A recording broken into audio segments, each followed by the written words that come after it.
নমো বিষ্ণু নমো বিষ্ণু নমো বিষ্ণু মুখে পারবি না দেখুন না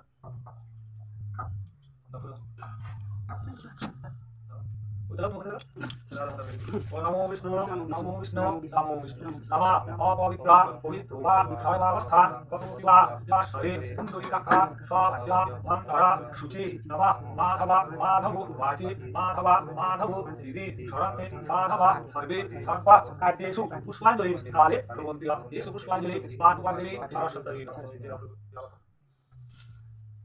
नमः सरस्वत्याय नमः भद्रकाल्यै नमो नमः वेदांता विद्या संहिता देवच येषु पुष्पाञ्जलि पादुकादेवी सरस्वती नमः सरस्वती महाभागे विद्या कमललोचने विश्वाल्पे विशालक्ष्मी विद्यादेवी नमोस्तुते येषु पुष्पाञ्जलि पादुकादेवी सरस्वती नमः जवाकुष्म संकाशा काश्यप्या महादुते धन्तारि सर्व पापग्नं प्रणुतुष्मे नमः सरस्वती महाभागे विद्या कमललोचने विश्वाल्पे विशालक्ष्मी विद्यादेवी नमोस्तुते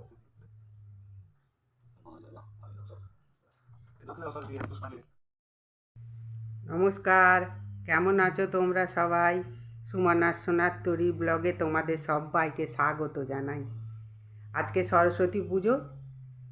আজকে আমাদের এখানে সোমবারে সরস্বতী পুজো হলো 20 তারিখে, মাঘ মাসের 20 তারিখে সরস্বতী পুজো হলো। ঠাকুরমশাই যেমন বলেছে তেমন হলো। আর এই পুষ্পাঞ্জলি নেওয়া হলো, পুজো হলো, তোমরা তো সব দেখতেই পেলে। তারপর সন্ধেবেলা গোটা সেদ্ধ হবে, তোমাদের দেখাবো। চলো, তারপর কালকে কলকাতায় যাব।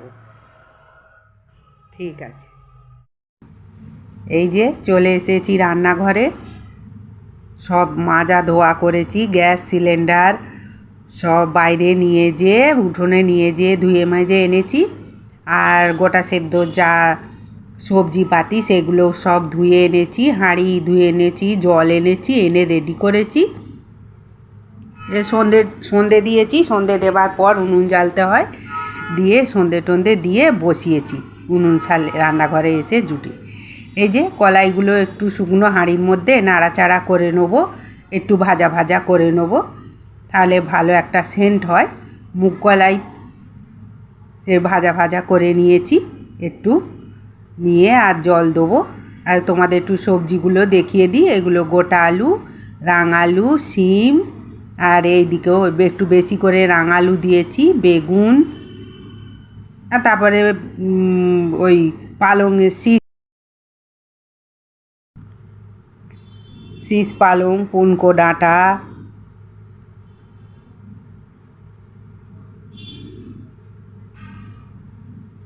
সজনে ফুল, কুল, এইগুলো হয়েছে। আর তোমাদের একটা নতুন জিনিস দেখাই, যে কিচেন টাওয়াল বলে, সেইগুলো খড়কুটো দিয়ে করে দিয়েছে আমাদের বাড়ির ঠাকুরমশাই। এগুলো পূর্বপুরুষের আমল থেকে আমার আমার শাশুড়ি করে এসেছেন, এবার আমিও করছি। এই যে, আর এই সজনা গাছের ডালটা হলো খুন্তি, এই রকম করেই আমাদের হয়। আর শুধু নুন দিয়ে সেদ্ধ হবে, কোনো মশলাপাতি হলুদ নয়, দিয়ে সেদ্ধ করে ঠাকুরের কাছে রেখে দেবো। কালকে পুজো হলে তারপর খাওয়া হবে। এই যে সজনা ফুল, এই সব করে আমাদের এই রকম করে গোটা সেদ্ধ বানাতে হয়।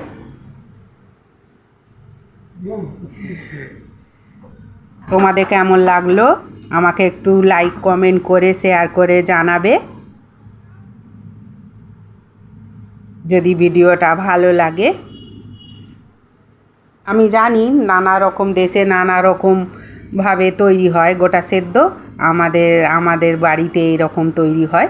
তোমাদের এইটুকুই শেয়ার করলাম। সব বাড়িতে আবার নেই। ঠিক আছে, আজ এই পর্যন্তই। আবার পরের ব্লগে দেখা হবে তোমাদের সঙ্গে।